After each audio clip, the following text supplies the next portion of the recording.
Thanksgiving weekend, I skipped the store and went night diving at Leo Creo for spiny lobster. Solid night, almost limited, pulled 6 good bugs. Went back home, we tailed them, cleaned them, and then straight on the grill.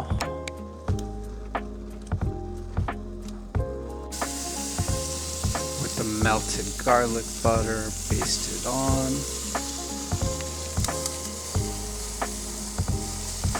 With the tail split like this, it's about 8-10 minutes total cooking time. Kind of wait till that meat is no longer translucent, nice and firm, white.